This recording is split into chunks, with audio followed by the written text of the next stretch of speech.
Good to be with you. I'm Tony DeCoppel. The breaking news right now. The severe weather warning in Hawaii tonight as thousands told to evacuate immediately after roughly 30 inches of rain. The catastrophic floods washing away homes, roads, and vehicles. Rob Marciano standing by. Also breaking tonight, no deal in sight for TSA agents after the Senate fails again to fund the Department of Homeland Security, extending a shutdown already causing travel chaos. People waiting in lines for more than 3 hours today, what travelers need to know. And remembering a Hollywood legend, Chuck Norris, the actor and martial arts master turned internet icon. The memes and the man tonight. And the warning signs, leaked audio reveals for the first time other reality stars raising questions about The Bachelorette. What had them worried? And Wheel of Fortune. From CBS News headquarters in New York, this is the CBS Evening News with Tony DeCoppel. Good evening. As we come on the air, there are urgent evacuation orders tonight on Hawaii's North Shore amid potentially life-threatening flooding there. The island of Oahu, home to some of the most famous natural landmarks in the world, Diamond Head, Waikiki Beach. But tonight, after roughly 30 inches of rain this week, thousands of residents are on the move, told to leave immediately. Quote, do not pack or prepare your home. The authorities warned, just go. The major worry tonight is this: as the rain still falls, how long can a 120-year-old dam hold back the reservoir there? Authorities warning tonight of a breach that could come at any time. Meteorologist Rob Marciano is tracking it all. Over a foot of heavy rain overnight, triggering catastrophic floodwaters, cutting off road access in the northern edge of Oahu in the Hawaiian Islands.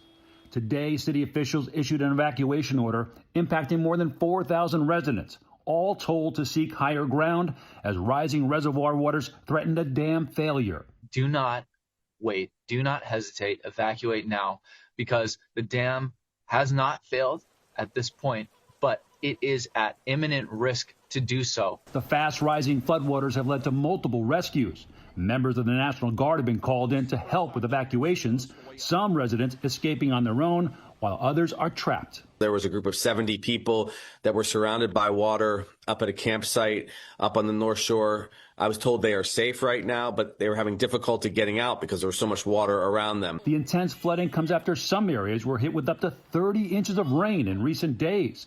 More is expected through the night, prompting officials to tell residents to take these warnings seriously. I've never seen anything like this. I've never seen a mass evacuation like this, such last-minute notice. And I'm not sure we've seen this kind of back-to-back rain within just a couple of weeks. That area still remains under a flash flood emergency, and the entire island of Oahu is under a flash flood warning for the next several hours. We're certainly hoping that that dam holds. But the radar is definitely active there across all of the islands, as a matter of fact. We've got heavy rain with this Kona low that's kind of set itself up again, tapping some subtropical moisture and then just dumping it onto the island. So that will continue as we go through the next 12 to 24 hours for sure. Meanwhile, we're looking at the record high temperatures that have continued across parts of the Southwest. All-time record highs in some cases. Palm Springs seeing 108, Phoenix 106, Vegas 95, Salt Lake City, Denver. You can even push this into Oklahoma, into Springfield, Illinois, parts of Arkansas, blowing out daily record high temperatures today with that record heat dome in place, amplifying that heat. It will do it again tomorrow with temperatures well above average, and many of these will be record-breaking highs. Sunday again, but not quite as hot, but that heat does slide in to the southeast, and eventually some of that warmth gets into the northeast, where we're seeing some rain right now. Heavy rains falling across and soon into the I-95 corridor, but not nearly as heavy as the rain they've seen the past couple of days in Hawaii. Tony? All right, Rob, thank you very much. Late this afternoon, the U.S. Senate failed again to advance a bill that would fund the Department of Homeland Security, get TSA agents paid, and begin to restore regular order to America's airports. And so the shutdown and its consequences continue.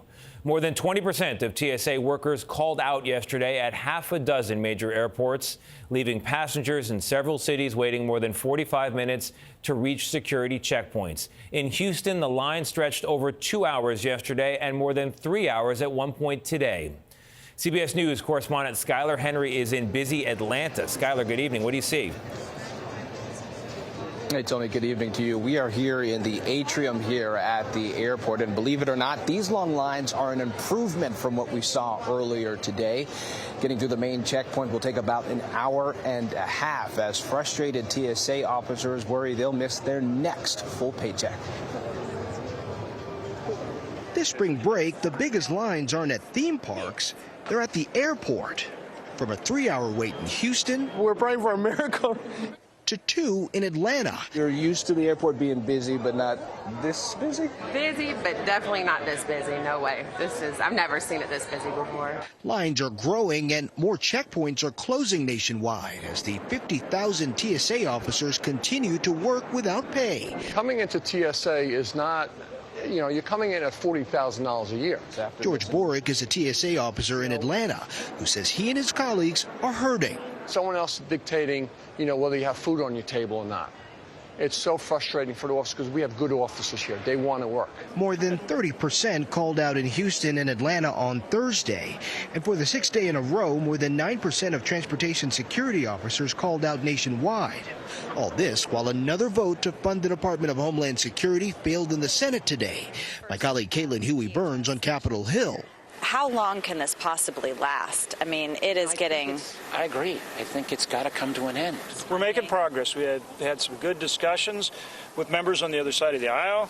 The standstill on Capitol Hill frustrating the passengers still standing in line at the airport. We should not be punished because congressmen are fighting with each other.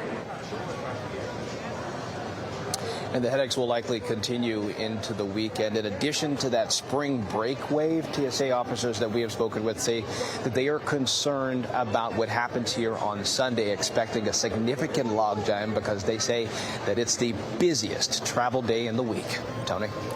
Skylar Henry for us in Atlanta. Skylar, thank you very much. More than 2,000 additional Marines are heading to the Middle East tonight as U.S. A-10 Warthogs and Apache helicopters begin a battle for the Strait of Hormuz.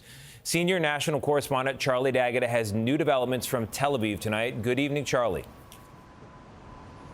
Good evening to you, Tony. In a post on social media, President Trump said we are getting very close to meeting our objectives, and he's considering winding down our military efforts, his words, while at the same time sending thousands more U.S. forces to this region.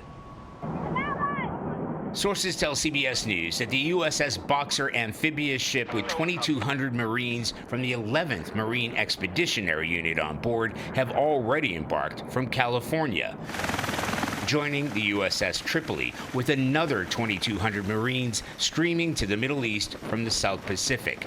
That gives commanders the option of deploying ground troops if needed or providing further firepower to break Iran's stranglehold on the Strait of Hormuz.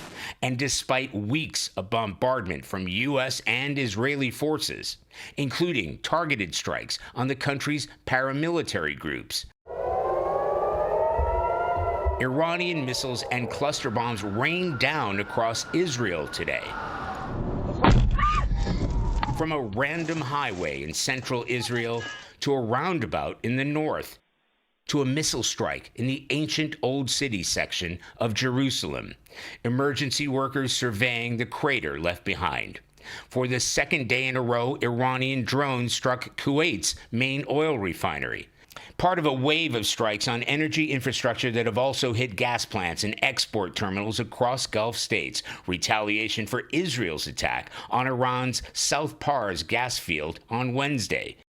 President Trump criticized NATO countries for not sending ships to help open up the Strait of Hormuz and suggested the military campaign against Iran will continue. I don't want to do a ceasefire. You don't do a ceasefire when you're literally obliterating the other side. Well, contrary to any notion of a ceasefire, multiple sources tell CBS News that Pentagon officials have made detailed preparations for deploying ground forces into Iran, including the deployment of the 82nd Airborne Division to the Middle East. Tony? Charlie, thank you very much. Also tonight, we're remembering the life of Hollywood tough guy Chuck Norris, who died at the age of 86. In recent years, he inspired some of the funniest memes on social media. Among our favorites here, the flu gets a Chuck Norris shot every year. And when Chuck Norris slices onions, the onions cry. Here's senior national correspondent Mark Strassman on a celebrity worthy of the legend. As Walker, Texas Ranger, Chuck Norris never looked for trouble. That's about right. Trouble looked for him. And lost, often to a roundhouse kick. His black belt heroics became Hollywood gold. His screen persona, iconic, laconic, and cyclonic when provoked. Not done yet. Norris redefined macho. A compassionate guy who can stand up when he needs to stand up. His tough childhood was his first fight. In Air Force dojos, Norris mastered a Korean form of karate to become a 6-time undefeated world middleweight champion. His karate student, actor Steve McQueen, suggested he try movies. His pal Bruce Lee cast him and fought him in Way of the Dragon. Norris starred in several dozen action movies. Say please. He was never Oscar material. His award becoming a funny meme for toughness, as in Chuck Norris uses pepper spray to spice up his meat. His daughter posted, "He may have a warrior exterior, but his heart was so full of love." Chuck Norris was 86. Mark Strassman, CBS News. Mark, thank you very much. Still ahead on the broadcast, new fallout from the latest season of The Bachelorette, canceled over domestic violence accusations. We learned more today about the domestic violence controversy surrounding the star of The Bachelorette. ABC canceled the new season just days before it was set to air, and now leaked audio reveals earlier concerns from other reality stars. CBS News correspondent Jonathan Vigliotti has the latest. Physical abuse. Tonight, the continuing fallout from the release of this TMZ video from 2023 showing reality television star Taylor Frankie Paul throwing metal chairs at her then boyfriend. Your daughter is right here. The emergence of the video is new. The case of domestic violence is not. A 2024 episode of her reality show The Secret Lives of Mormon Wives showed police body cam video of her arrest. At this time, you're going to be placed under arrest for DV, for domestic violence. Now, CBS News has learned that police in Draper City, Utah opened a new domestic assault investigation earlier this month involving Paul and the same man from the 2023 incident. And Paul's Mormon Wives castmates expressed concern to ABC executives on a Zoom call, with one cast member saying they did not feel comfortable filming as long as Paul is being investigated. That, according to a report from NBC, who obtained audio of the call. Paul's castmates posted on Instagram today. One wrote, "As a human and especially a mother, I cannot support that kind of behavior." For those of you that don't know me, I'm Taylor Frankie Paul. In the wake of these latest revelations, ABC has decided to pull the plug on The Bachelorette. It would have been a little bit irresponsible to air the show that is circled around Taylor's journey to possibly finding love when she was also on probation for a domestic violence dispute. And Paul pleaded guilty to one count of aggravated assault in that 2023 case, which could be dismissed if she complies with the terms of her probation. In a statement today, she said she's spent years silently suffering from extensive abuse and will soon share her side of the story. Tony. Jonathan, thank you very much. And a moment that caught our eye tonight from Minnesota, a military mom honoring another military mom, Master Sergeant Nicole Amor, who died this month in Kuwait. Nicole's son Owen is set to graduate high school this year, and Angela Grooms has organized a campaign of card writing to, as she put it, overwhelm Owen with the love that his mother would have given if she could. Might make him smile on a day that is surely going to be hard for him. Groom says it's also a way to honor Nicole, by the way, not only for her service, but as a mother.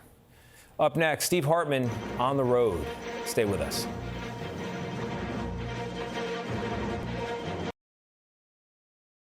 Day in America. I'm Tony DeCopel. For all of us here at CBS News, thank you for joining us this week. March Madness on CBS coming at you next. We'll see you back here Monday. Good night.